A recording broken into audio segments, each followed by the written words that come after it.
And welcome back to the NutriMedical Report. Our scientist, Dan Morrison, is here, and we may have guest Paul Martin show up. And we're trying to track down Professor McCanney. If we hear his crowing, we know that in this remote research area where he is, that Professor McCanney is now available because he will be soon crowing his scientific, technical, and astrophysical knowledge and wisdom. So, Ann, what are the latest stories you're tracking? And, of course, we talked on the air about the German wings airplane last night. It was on Rents. I gave some of my analysis, so I'll hear your news first, and then I'll give my take on what I see so far, although, it's a combination of truth and speculation, but there's a lot of tough questions that I can ask.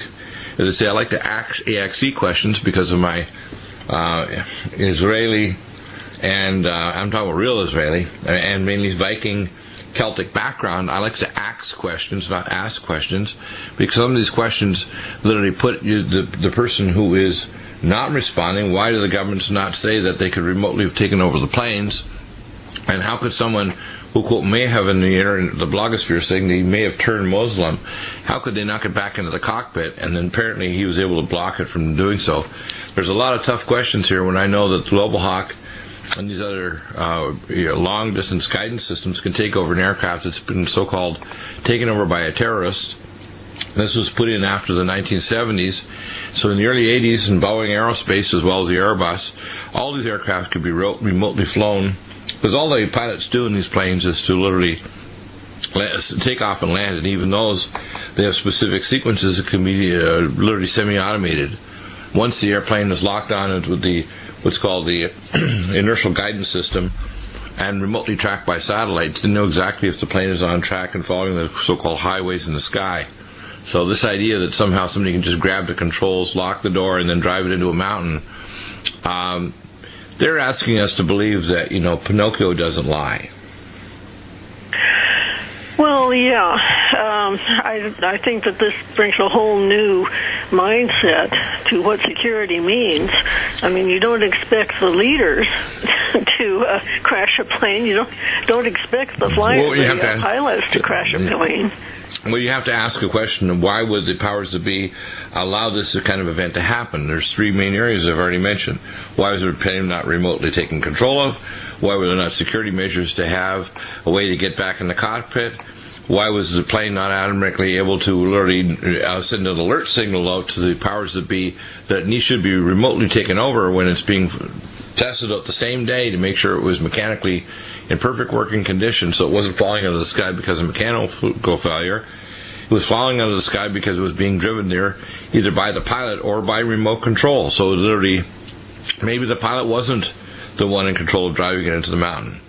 It could have been remotely taken over control by the various powers that be, because they can send a signal to the computer guidance system that flies the plane and drive it to the side of the mountain. We know that there was a battle going on between the vacillating Germans and their approach toward Russia at the same time. And of course we know that Germany and France went and did a private meeting just a few weeks ago with I call him Prince Vladimir the First new Tsar of New Russia, which is a reality we have to face. I mean, the idea that we're going to try to pretend that Russia is not a superpower and they don't have a sphere of influence in satellite nations is just stupid on our part.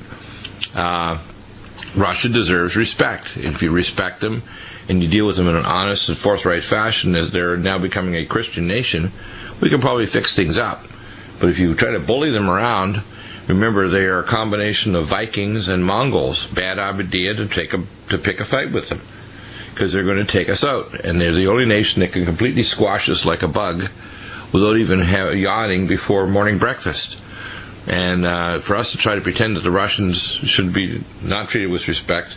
So the fact this plane came down is particularly bad timing, so I don't know exactly what the modus was, but whoever did it, and they'll try to pretend it's some form of Muslim terrorist, which is another crazy thing, that ISIS, I call terrorists or us. It, to me, is sickening that we hear some broadcasters and some people make statements that ISIS is a spontaneous Islamic thing that just happened to happen. And where did they get all the equipment and the training? They got it from us. As I say, terrorists are us. It's a real hell. And the Babylonian state of America, which is both the daughter of Zion, which means there are a lot of Christians here, and the daughter of Babylon, which means there's a lot of Satanists here, and a lot of very corrupt people and politicians, and a corrupt military that will actually, a military-industrial complex, arm these maniacs and say, how do we lose all that military hardware, and how do we justify the fact that now the Syrian Free Army can call in bombing runs with B-2B bombers over northern Syrian territory? That's just asking for a nuclear war with Russia and Syria and biological weapons release. It's just beyond stupid. It's mind-boggling. Well, Syria is already using chemical weapons. They're using chlorine gas against the, I guess, I don't know what they're calling them right now. Are they insurgents or just the other people? But, well, they can't call them insurgents. Yeah. Okay, let's talk about MERS. Yeah, MERS coronavirus, that's the Middle East Respiratory Syndrome. Yes. We've been having continuing outbreaks in Saudi Arabia, and it's been described as endemic in Saudi Arabia. Now, you have to understand that even though with Ebola, you have an incubation period of 21 days, which is three weeks, for MERS coronavirus, it's 28 days, which is 4 weeks. And so this thing has been smoldering within Saudi Arabia. And let me tell you what the nationalities were that caught this MERS. There were 10 Saudis, 2 Sudanese, a Filipino, an Egyptian, and a Yemeni. Now, I'm going to assume that the expats were there working in the medical system or working for families. But some of them are being caught at university hospitals, which means that they're students that are catching it. And 2 cases were at private health facilities. So what does this mean? Well, this means they don't know. It's now community acquired. That means they don't know. They can't trace all these people back to camels, or even anything to do with camels. They're saying they're trying to say it was only an animal-to-human vectoring, when in fact it's human-to-human spread, isn't it? It certainly looks that way. And, you know, we have a lot of pilgrims that go over to Saudi Arabia or into the Middle East for one reason or another. And with such a long incubation period and with a case fatality rate of 40%, this is something that they need to get a hold of. They need to be able to keep it in Saudi Arabia. Well, Saudi Arabia is sending people into Yemen now. You know, they've got their Air Force up there, and they're not going to let the rebels take over the government. So they're going to carry it into. I don't think they're going to. I don't think it's possible for Saudi Arabia to stop the rebels because they were armed by America. We actually gave the arms to the if you want to call it the rebels in Yemen that are fighting the elected Yemeni government, and we trained them. And now, of course, this is Shiite, and of course, Saudi Arabia is now coming across the border, and Iran is enraged at the fact that they're attacking another Shiite population in Yemen, which are allied with the Shiite populations not only of Iran, but all the Shiite nations around them, Azerbaijan, Tajikistan, etc., which are primarily Shiite nations. And what that's going to do is it's going to increase the chances of a major Sunni-Shiite war that's going to expand and blow up the entire Middle East when Saudi Arabia's got a naval blockade on the Red Sea now near the Gulf of Aden. And they are moving 150,000 troops down there. Right now the whole place is blowing up. And people are pretending it's not happening. Sorry, you're wrong. And now that Israel has had the election and Netanyahu has gotten his green light, whether he did what they call election fraud, he's now got enough of a margin. He thinks he's got a carte blanche to go ahead and do what the heck he wants to, which could be very, very dangerous and very, very stupid. Bombing Iran, like John McCain's song he was sang there a couple years ago, you know, from the Beach Boys, bomb, bomb, bomb Iran. Yeah. Believe it or not, that maniac actually sang that song. Hard to believe, but it's true. And welcome back, and Professor McCanney is joining us. I couldn't believe it, though. I didn't hear his rooster, but I did hear one of his chickens scratching. I guess we won't mention exactly what continent you're in, but you're doing research. And, of course, you have a wide range of talents. You're not only an astrophysicist, but an expert in energy, an expert on talking about conspiracy realities and analyzing Tier 1 and Tier 2 science. And, of course, you've developed a lot of, you have your own radio show, which if they go to jmccsci.com, they can actually listen to your show on the Internet and look at your information, your products that you recommend. And we're going to get back to your news in a moment, but I want to hear, Professor McKenney, we haven't had you on for a few weeks. There's a lot of issues happening. The first one is this Germanwings airline that just crashed. I had some very serious questions that suggested that, number one, the guidance systems that should have taken over the aircraft were not activated. They could lock themselves out of the cockpit, and supposedly the co-pilot actually, quote, had converted to Islam. You wonder what the agenda is of these guys, and then the heads of state of France and Germany went to the actual crash site in the Alps, which is very unusual. And it was right at the time when there's a very bad dialectic with international banker going on, and America trying to bully the European community into literally lining up for World War III with Russia, with the Russians lining nuclear missiles along the European border, and weaponizing Crimea, and getting ready for Poroshenko, who's on a buying spree to get military hardware, to start a major conflict in the Ukraine with Russia. This looks pretty serious, and I would say the Cuban Missile Crisis is a level 2 compared to this level 10 problem, and the fall of this jet seems to be what I call pretty curious. As I say, things are becoming curiouser and curiouser in terms of this jet falling out of the sky. What do you think? Yeah, absolutely. In fact, it's odd. I just put a posting on my webpage. In fact, I encourage everybody to go see it. The jmccsci.com, and it's called CIA in the News. And one of the news items is all of the airplane crashes that are attributable to them, both individuals. It was confirmed this past week in Ecuador with papers that were released from CIA files that in 1981 they murdered the Ecuadorian president, who was moving the petrol industry away from the European bankers and the dollar in exactly this scenario, where the plane nosedived into a mountain in Ecuador, killing him and all his staff. Right. Now, in exactly this same style. Now, having a pre-recording of a guy screaming that I'm, praise to Allah, I'm going to crash this jet in the mountainside, and then blame it on some guy that had a past history of psychological problems. It's a pretty easy story for everybody to buy, unless you've seen this stuff happen before, and they already got yeah, exactly. And not only that, we know that even the so-called patsies that were Saudi Arabian, that were involved with the World Trade Center, that supposedly flew the aircraft into the building when they were not American airliners, and I'm going to say that categorically, and I have classified sources on this. They were E-10s that were reserviced in Fort Collins, Colorado, before the war game, which is 9/11. People have to realize this was a war game. If you're out there and you still think, and you're a knucklehead and still think this was a spontaneous thing with a guy in renal failure that was a very tall Saudi Arabian engineer, by the way, that's what Tim Osman was, otherwise known as Osama bin Laden. He's a primary engineer on the Saudi Arabian military base that cost $50 billion, the largest naval military air force base on the planet with American assistance and American aircraft, built by the senior engineer, Mr. Tim Osman, otherwise known a.k.a.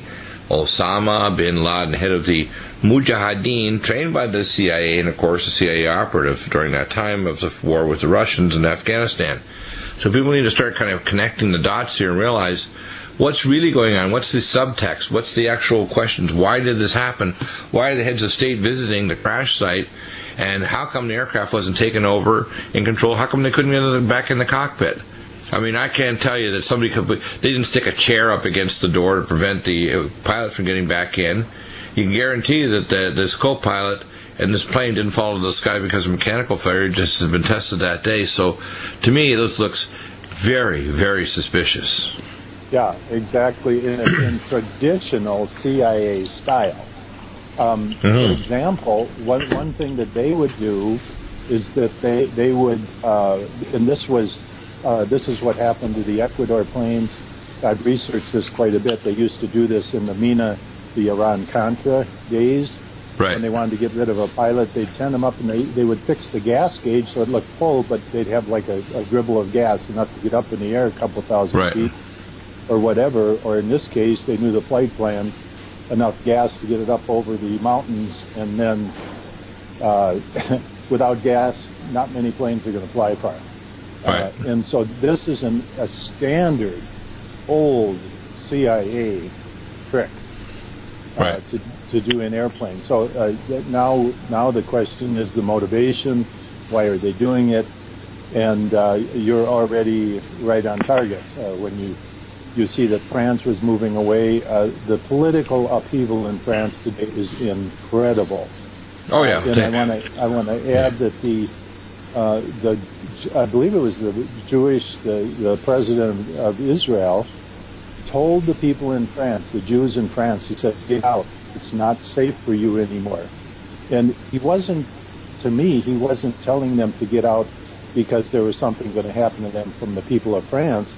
It was because they were going to do, there was going to be a Mossad activity, possibly a nuclear bomb or something on a minor French city, was my read on it.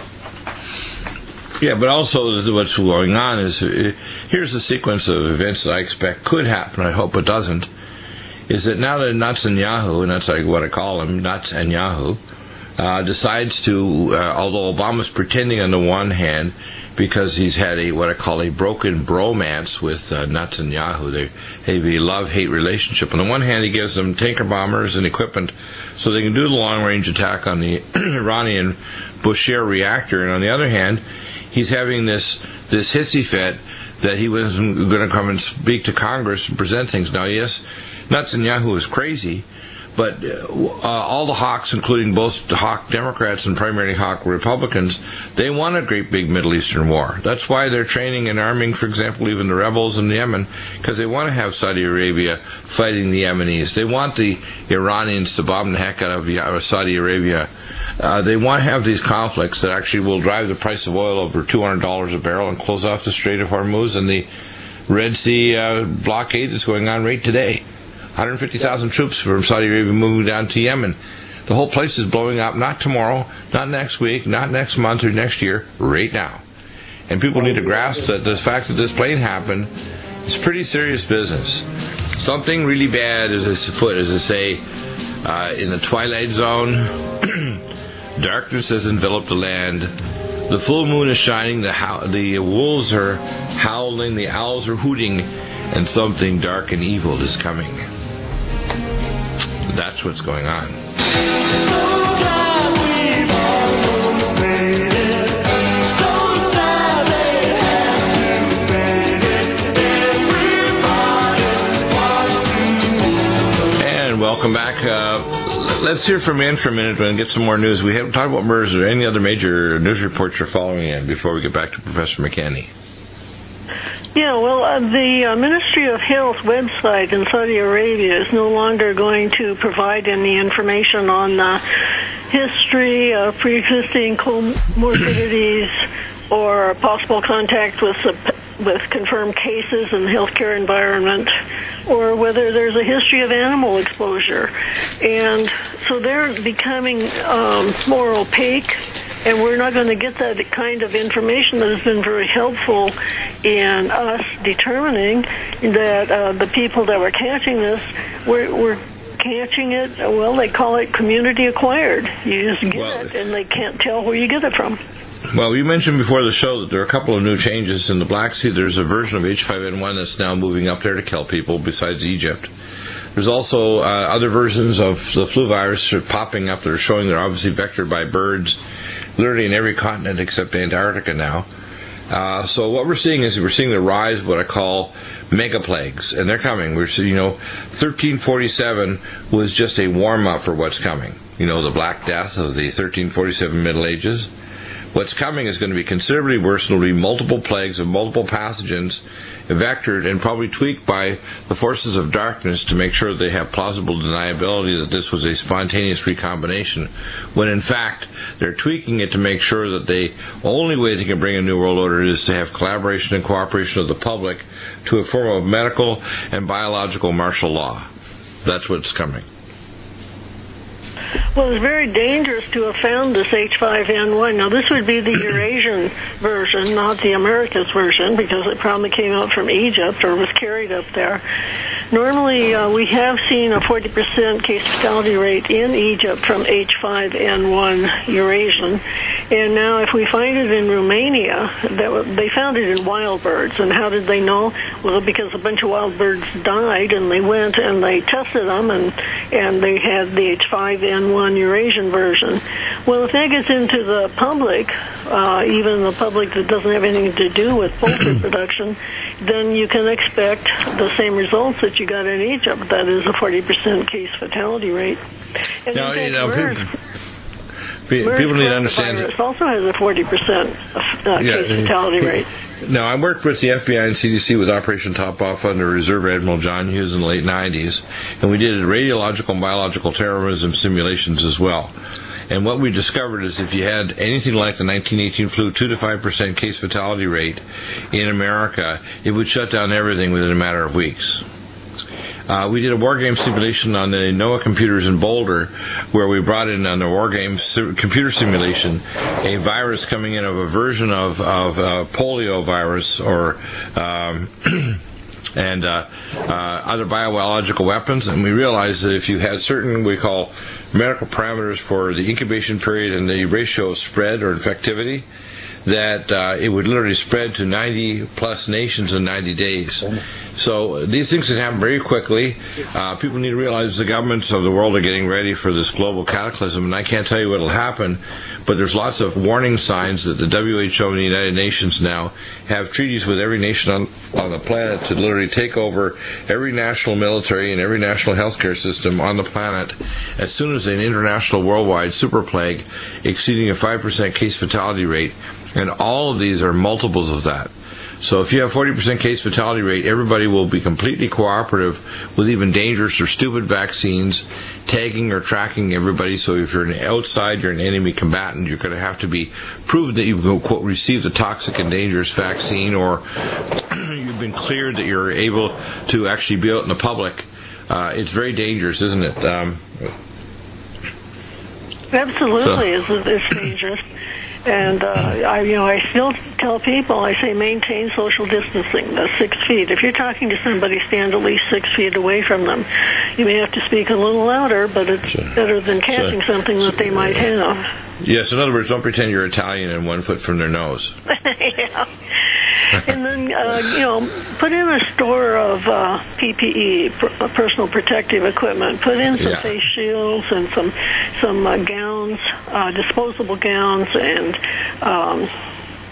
the other things that you need to keep you, gloves and medical respirators, and be sure to put in hydrogen peroxide. That's what they're using to clean out the rooms, as well as the UV lights, the ultraviolet lights. They are using those to try to decontaminate the rooms that these Ebola patients have been treated in. What we're doing in Liberia is we're actually using dilute solutions to spray with the Neutrodyne, far more powerful than hydrogen peroxide. It persists too, so it'll kill them all off. Professor McKenney, what else is happening in your world? What's going on in terms of astrophysics, the sun, near space objects, and other things? Professor McKenney, are you still there? Yeah. I was going to say, and also probably avoid going to a hospital. Yeah, right. Go to the hospital at your risk, because that's where all the superbugs are. In fact, it's the Presidential Council, and this is the idiot in chief, is now saying he's going to declare a special committee to deal with the superbugs, and the fact that they can't generate new antibiotics to kill them all off. The actual use of antibiotics in the last 20, 25 years has actually created the superbugs. And they're also been used in the animal husbandry industry for meat, and so most of the meat is contaminated with superbugs, like a drug-resistant, multi-drug-resistant Staph aureus is in chicken meat, for example. So the average person every year now in America is being food poisoned at least 6 times a year, at least, and it's caused by the use of antibiotics to create antibiotic-resistant superbugs in the meat of the food they're eating. Bad, really bad. Anything else happening with space weather, near space objects, anything else going on, Professor McKenney?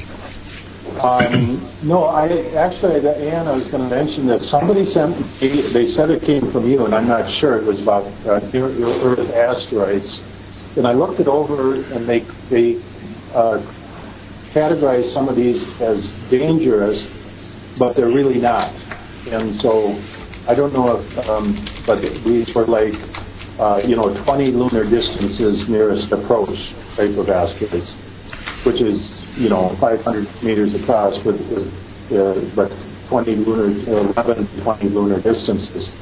And so anyway, those are being announced all the time. But as in terms of anything crashing into Earth, nothing is known at this time. Many people want to know about Planet X. There's a lot of announcements being made that there's some kind of Planet X by Jupiter hiding behind the sun. There's no such thing. Right. Those are all false alarms by people who are just looking for attention. Now, if you go to the spaceweather.com website, they show giant prominence explodes. A great wall of plasma exploded today at 1300 UT. NASA Solar Dynamics Laboratory recorded the blast. And you can actually see the pictures of this giant plasma wall that exploded on the sun today. It's a solar images delight. They talk about, you can see this giant, it almost looks like, when it looks like the sun has a mohawk. Let's put it that way. Mohawk haircut. Yeah. Well, the sun has been extremely inactive. So when something happens, it's like major news media. The reality is, back in 2000, when we had the big peak, the big solar peak, the double solar peak, these things were going off every 3 minutes. And so now if you get one once a month, it's like major news. Yeah, it's no big deal. Yeah, so no near space objects. Now, one thing that's going on, I want to ask you this question because it's burning in my mind, is Apophis, which is up to a 1% chance of striking the Earth or part of its debris field in 2029. One of the things that I found out from being one of the doctors taking care of people at U.S. Space Command Strategic Defense, Star Wars, and our near space object program with our space-based weapon platforms around the planet is that we have all kinds of advanced, if you want to call it, weapon platforms based in space with all kinds of Tesla weapons, particle accelerator weapons, and nuclear weapons in space, all aimed out at near space objects. And what's the real chances of one of these things hitting us or not seeing them? And these guys would constantly tell me how they got freaked out by objects that were way, way big and whipping along inside the inner layer of the... And welcome back. So, Professor McKinney, what do you see in the horizon as the primary problems facing the human race and planet Earth? Because I see Fukushima as number one. I see number two is an insane banking organization that thinks that the answer to their financial problems is war and economic and financial collapse. I see the approach of what I call the singularities of artificial intelligence, ecological collapse, and how can I say it, biological senescence of the entire planet. With the death of the orca whales, there are no more babies, and the sea lions are dying, and the pelicans are no longer rookeries. What I see happening is a convergence of really bad things happening in the near future. They could be economic, geopolitical, and ecological extinction level events. Needless to say, the bankers are already pushing for World War III. And when they try to pretend that they have some kind of missile shield covering our allies and ourselves, this is a patent lie. They don't have any missile shield. And if they start a shooting war, the few people that are crazy enough to go underground in these underground layers, calling them hotels, either here or China or Russia, nobody in their right mind wants to live in one of these things for decades or centuries and come up to a devastated world. Yeah, well, I have put on my homepage, the biggest problem in the world today is the European banker and their police force, the CIA. These people are just a worldwide wrecking ball.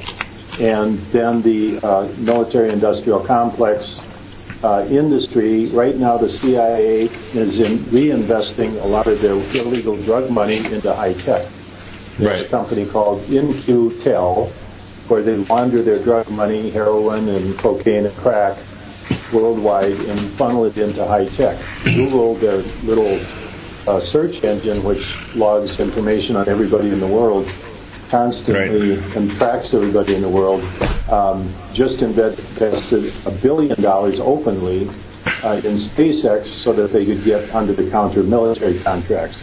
Right. So this is the CIA, and these are the police. This is the police force of the World Bank.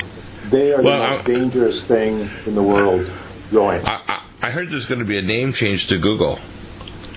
This is again one of my sarcastic jokes. It's going to be called Godgle, Godgle. I like it. I like it. In fact, they'll probably pick up on that and do it. My God, and I won't even get credit, even copyright. I mean, I can't believe it. Or maybe godless low. Well, that's what it is, Godgle, or the godless world of the, as I say, I'm sure copyright will be in the lair of Satan himself. A lot of people, again, you're a scientist, you can understand that there is a level that I call transdimensional evil that exceeds that of the normal, average, mundane mind. And one of the problems with convincing people, even if they see the plain facts in front of them, is they think this is so fantastic and so evil that they can't conceive of it, therefore it can't be. And that's one of the biggest barriers to getting people to understand it, whether it's tier 1 science or religious falseness or the level of evil that transcends what's called the average person could even conceive could be conceivable. So therefore they say, well, it must be not true, because I would never think of something that evil. I'm thinking, yes, but this is not human evilness. This is a level of evil that goes beyond the normal human mortal mind. Even the most evil psychotic crazies on the planet that might kill somebody certainly wouldn't want to try to kill the entire planet, or what I call omnicide. Yeah, but anyway, that is the number one problem. And I encourage everybody to go read my homepage. It's called CIA in the News. And just some of the little tricks they pulled. I mean, this page I'm going to expand on. But their current worldwide drug running program has grown beyond measure. Their investment of that money into high tech and outer space, their association with the Mossad, and then they are the police force of the World Bank. No question. Well, the Mossad in Israel is basically just I call the trigger finger of the CIA. When the World Trade Center towers were brought down, they just said they called their arm of the CIA, which is the Israeli Mossad, and the Saudi Arabian security intelligence, which, by the way, a lot of these Mossad have dual, if you want to call membership in the Saudi Arabian intelligence, because these guys are lockstep. You might think they're not, but Saudi Arabians are run by Sabbatean Satanistic wizards, the Viziers that eventually came from Basra, Iraq, 2 centuries ago, the Al-Sad family. And most people don't realize these are Babylonian Sabbatean Satanists. People say, what is that? I say, well, it's called the same people that run Israel. I call it's a real hell. And a lot of people get offended at that. Tough. If you don't believe this, confront me and I'll give you the facts. The fact is the state of Israel is just an arm, in a sense, the physical territorial arm of the CIA and the bankers. The same way as the territory around Kiev is run by the same group of maniacs, dual citizen Israelis, and the bankers are running the world. And by the way, they're using the cover of being Israeli or ancient Jewish. They're not. These are not Jews either. Even if they were genetic Jews, they're not Jews in their faith system or their beliefs in the scriptures of the Old Testament or the prophets. They're Sabbatean Babylonian Satanists, and they have an agenda that is transhuman. They believe in merging with technology. They want to get rid of most of the pure population on the planet. They want to create a androgynous drone class that doesn't have either female or male sex, which is why they're pushing things like the idiocy of this one, Angelina Jolie becoming a hollow woman by cutting out her organs consistently with her stupid doctor's opinion that if she didn't, she's going to get cancer. What's your opinion on that? Well, yeah, it's the list is long, but let's go back to World War II. The bankers got Roosevelt in World War II, and the booty was to cut out Israel. When we got rid of Germany, the end result was to cut out the piece that for the Jewish people to move to. The reality is that the majority of Jews had left Germany long before the war ever started. They went to South America, they went to the United States, they went all over the place. Right. The majority of them changed their names so they could blend in. And you see them all over the place. Argentina, Right. South America, Brazil, the other 3 little countries up in the northeast corner. You see them all over the United States, Mexico. And while everybody else was fighting World War II, they were becoming rich and setting up the economy, business base, so that everybody came back. They capitalized on everybody. Well, one of the best journalists to discuss that is Barry Chamish, who's Jewish. He was from Winnipeg, Canada. He was an Israeli citizen, fought in the 1982 war with the IDF. And he wrote the book Shabtai, Labor Zionism in the State of Israel. And they tried to kill him a number of times. We had to leave the country and leave his family there in Israel. The very fact is we have a Jew telling you the truth about what the current state of Israel is about, and he repents about the fact that they're, just like Henry Kissinger says, in a decade Israel will be gone. It's because the usefulness of the state and the people that are literally residing physically in the territory of Israel, if they continue to expand this war and they issue the Samson option, most of the people living that are not in a bunker in Israel are going to die. This, like it says in the Bible, that their blood will be up to the horses' bridles, is because how can they survive when hundreds of thousands of Hezbollah and Syrian and Russian missiles rain down on their heads, and they believe in the Iron Dome or the Green Pine radar system to protect them when it won't? And of course, people like Netanyahu are not for the Israeli citizens, whether they're secular agnostics, Sabbatean Satanists, ultra-Orthodox, or just Arab Christians or Russians that have converted to Messianic Christianity. He could give a rat's behind what happens to any of the citizens because he's a globalist. And people need to understand that. Netanyahu is a CFR member, and Lieberman's a maniac who used to be a bouncer who says he wants to literally bomb a neutron bomb on Gaza and to attack and bomb Iran, which will start World War III, and the end of the state of America will become a dead nuclear ashtray. The United States will not have a blade of grass within 1,000 miles living if we start a war with Russia.